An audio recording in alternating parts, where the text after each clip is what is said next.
أعوذ بالله من الشيطان الرجيم بسم الله الرحمن الرحيم لقد كان في يوسف وإخوته آيات للسائلين إذ قالوا ليوسف وأخوه أحب إلى أبينا منا ونحن عصبة إن أبانا لفي ضلال مبين اقتلوا يوسف أو اطرحوه أرضا يخل لكم وجه أبيكم وتكونوا من بعده قوما صالحين لقد كان في يوسف وإخوته آيات للسائلين யூசுஃபுடைய மேலும் அவருடைய சகோதரருடைய சம்பவத்திலே கேட்கக்கூடியவர்களுக்கு பல்வேறு அத்தாட்சிகளும் ஆதாரங்களும் படிப்பினைகளும் இருக்கின்றது. இது காலுல யூசுஃபு அஹூஹு அஹப்பு இலா அபீனா மின்னா வ நஹ்னு உஸ்பா. யூசுஃபுடைய சகோதரர்கள் பேசிக் கொண்டனர்.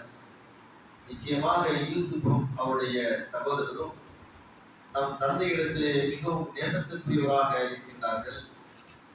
நம்மை விட அதிகம் நம் தந்தை அவரை நேசிக்கின்றார். நாமும் ஒரு பெரும் கூட்டமாக இருக்கின்றேன்.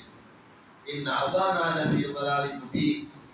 நிச்சயமாக நம்முடைய தந்தை வெளிப்படையான தவறிலே அவர் இருக்கின்றார். எனவே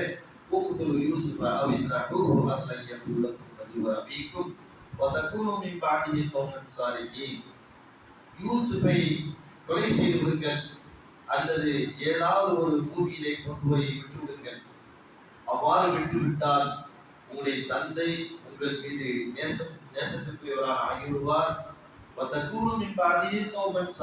அதற்கு பின்பு நீங்கள் அல்லாஹ்விடத்திலே தௌபா செய்து நன்மக்களாக மாறிவிடுவீர்கள் என்று அவர்கள் கூறினார். 12வது அத்தியாயத்துடைய 7, 8, 9 ஆகிய இந்த 3 வசனங்களிலும் யூசுப் அலைஹிஸ்ஸலாத்து வஸ்ஸலாம் அவருடைய சகோதரர்கள் செய்கின்ற ஒரு சதித்திட்டம் உருவாகின்றது. என்னவென்றால் யூசுஃபும் அவர் கூட பிறந்த கடைசியாக பிறந்த அவருடைய சகோதரர், இந்த 2 பேரையும் நம்முடைய தந்தை ரொம்ப நேசிக்கிறார். நம்ம மொத்தம் 12 மக்கள் இருக்கிறோம். நம் தந்தைக்கு பிறந்தவங்க எத்தனை பேர் இருக்கிறோம்? 12 மக்கள் இருக்கிறோம். இந்த 12 மக்களில் 2 பேரைத்தான் அதிகமாக நேசிக்கின்றார். 10 பேர் நம்ம பெரும் கூட்டம், நாமெல்லாம் ஒரு பெரும் கூட்டமா இருக்கிறோம். ஆனா நம்மை பற்றி அவரை அதிகமாக நேசிப்பதாக தெரியவில்லையே அப்படின்னு அவங்க ஒரு பேசுகிறாங்க. இதற்கு முன் ஏன் இதற்கு அந்த யூசுப் அலைஹிஸ்ஸலாம் அவர்களே அதிகம் நேசிப்பதற்கு ஒரு காரணம், அவங்க ஏற்கனவே கனவுல கண்டிருக்கிறாங்க. இந்த மாதிரி யூசுப் அலைஹிஸ்ஸலாம் கனவு சொல்றாங்கல்ல, இந்த மாதிரி 11 நட்சத்திரங்களை நான் பார்த்தேன், ஒரு சூரியனின் சந்திரன் நான் கனவுகளை பார்த்தேன், அவை எல்லாம் எனக்கு பணிவதாக கண்டேன் அப்படிங்கிற இந்த செய்தியை சொல்லும் பொழுது யவகபர் சில விளைக்கிறாங்க, நமக்கு பின்னாடி இறை தூதராக இவர் வருவார் அப்படிங்கிறத விளைக்கிறாங்க. அதனால அவங்க மேல ஒரு பாசம் இருக்குது, யூசுப் அலைஹிஸ்ஸலாத்தின் மீது ஒரு பாசம். ஆனா இதில் கூட பிறந்த சகோதரர்கள் தவறாக புரிந்து விட்டார்கள். நம்மள்ட்ட எல்லாம் தந்தை பிரியமா இருக்காம அந்த 2 பேர்கிட்ட மட்டும் ரொம்ப பிரியமா இருக்காரு.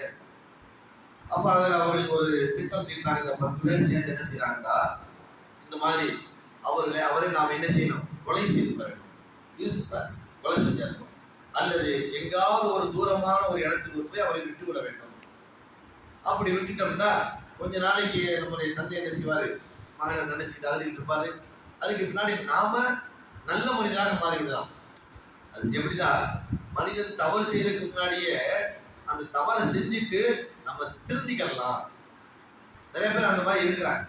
இந்த வட்டிக்கு வாங்குறது கொடுக்குறது எல்லாம் நடந்துகிட்டு இருக்கோம். எல்லா விதமான வியாபாரம் குடிக்கல் வாங்கல எல்லா கரவாணித்தனமும் நடக்கும். ஆனா அப்படியெல்லாம் செஞ்சு நம்ம அல்லாட்ட தௌபா செஞ்சோம்ப்பா, அல்லாட்ட தௌபா செஞ்சா அல்லாத எல்லாத்தையும் மன்னிச்சிருவாங்க. இது என்னன்னு சொன்னா, ஏற்கனவே இவங்க சரித்திரத்தை தீட்டியவர், எல்லாம் மன்னிக்கக்கூடியவன், அல்லாத மன்னிச்சிருவேன் அப்படிங்கிறதுல ஏற்கனவே ஒரு திட்டம் போட்டு தப்புகளை செய்ய ஆரம்பிச்சாரு. பார்த்தா அல்ல இங்க அதையும் உணர்த்தான். இவங்க எல்லாம் என்ன சொல்றாங்கடா, நம்ம எல்லாம் சேர்ந்து இந்த யூசுஃபை போய் கொன்றுவோம், கொண்டதுக்கு பின்னாடி நம்ம அல்லாட்ட தௌபா செஞ்சிருவோம், தௌபா செஞ்ச பின்னாடி நீங்க எல்லாம் நல்ல மனிதர்களா மாறிடுது. அது நான் 10 பேர்ல ஒரு ஆள் சொல்றாரு, நல்ல மனிதர்களாக மாறிடுவீங்க, தௌபா செஞ்சு சாலிஹீன்களாக போயிருவீங்க அப்படின்னு. இது நமக்கு ஒரு படிப்பினை. என்ன படிப்பினை? ஏற்கனவே திட்டமிட்டு தப்பு செய்யறாங்கல்ல, தப்பு செஞ்சிருவோம், செஞ்சதுக்கு நாம என்ன செய்வோம், தௌபா செய்வோம் என்று. அது தவறு என்பதனையும் இந்த வசனத்தின் மூலியமாக, இந்த யூசுப் அலைஹிஸ்ஸலாத்துடைய ஒரு சரித்திரத்தின் மூலியமாக நமக்கு அல்லாஹ் உணர்த்துகின்றார். அடுத்ததாக அவர்கள் தந்தை பாசம் வைத்திருக்கின்றார் என்பதற்காக வேண்டி அந்த பையனை வெறுப்பது என்பது தவறு. தந்தையிடத்தில் சொல்லலாம், தந்தை நாங்களும் உங்களுக்கு தானே பிறந்திருக்கிறோம், ஏன் எங்களை எல்லாம் நீங்க பாசம் அதிகம் வைக்க மாட்டேங்கிறீங்க அப்படின்னு வெளிப்படையாக தந்தையிடத்துல என்ன செய்யலாம், பேசலாம். அவ்வாறு எல்லாம் இல்லாமல் இந்த மாதிரியான தாங்களாக ஒரு கற்பனை செய்து கொண்டு ஒரு சதித்திட்டத்தில் ஈடுபடுவதும் தவறு என்பதை நமக்கு இதுல இருந்து என்ன செய்வது, ஒரு படிப்பினை வருகிறது. அப்போ நாம் எல்லாம் எப்படி இருக்கிறோம், ஒரு கூட்டமாக இருக்கின்றோம்.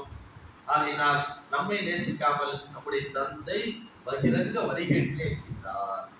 தந்தை எதில் இருக்காரு, பகிரங்க வழிகேட்டில் இருக்கின்ற அவர்கிட்ட பேசுறார். அப்போ ஊக்குத்துரு யூசுஃபா வைக்கிறாங்க. அதற்கு அடுத்து சொல்றாங்க, வேணாம், கொலை செய்ய வேணாம், அவ்வளவு பெரிய பாவத்தை நம்ம செய்ய வேணாம். அது ஒருத்தர் இருப்பார்ல, பொதுவாக இந்த 10 பேர் 5-6 பேர் சேர்ந்து ஒரு இதை பேசிக்கிட்டு இருக்கும்போது அது ஒரு நடுநிலையான ஒருத்தர் இருக்காங்க. அவன் என்ன சொல்லிடுவேன், வேணாம் இது தெரிஞ்சுன்னா பெரிய சிக்கல் ஆகிடும் அப்படின்ட்டு ஒரு நல்ல திட்டத்தை சொல்லுவேன். அந்த நல்ல திட்டம் கை நெறி, அதாவது நிறைவேறிட்டால் என்ன சொன்னா, பாத்தியா அன்னைக்கு நான் சொன்னல சரியா போச்சுல அப்படின்னு. அதே நேரத்தில் அந்த நிறைவேறணும் வைங்க, இதையும் சொல்லிக்கலாம், நான் அன்னைக்கே தடுத்து உங்களை வேணான்னு சொல்லி கேட்காம போனீங்கல்ல, இன்னைக்கு மாட்டிக்கிட்டீங்க எல்லாரும் அப்படிங்கிற மாதிரி ரெண்டுக்கும் என்ன செய்யலாம், நம்ம சாதகபாதமா பேசிக்கொள்ளலாம் என்பதற்கு அப்படி அதுல ஒரு நடுநிலையான ஒரு தெரிப்பேன். முன்னாடியே அந்த வார்த்தை போட்டு வச்சிருது, வேணாம் பண்ண அதெல்லாம் செய்ய வேணாம். அது மாதிரியும் இந்த அதுல இருக்கக்கூடிய ஒருவர் என்ன செய்கின்றார், அதுல எல்லாரும் பெரியவர் மூத்தவர், அவர் சொல்ற எல்லாம் முதல் மகன் இருக்காருல்ல, அவர் சொல்றாரு, அவரை என்ன செய்யலாம், கொலையெல்லாம் செய்ய வேண்டாம், வாழ்க்கூற்றி லயாபத்தில் துப்பி ஒரு கிணற்றில கிணற்றில் அவரை கொண்டு போட்டுருவான், ஏற்கத்துக்கு வாங்க செய்யாருக்கு கொடுத்தும் வாங்கி அவரை கொலை செய்ய, அவரை அந்த தந்தையிடம் பிரிக்க வேண்டும் என்று நினைத்தால் இப்படி நீங்கள் செய்யுங்கள் என்று என்ன செய்தார், அதில் உள்ள சொல்லியிருந்தார்.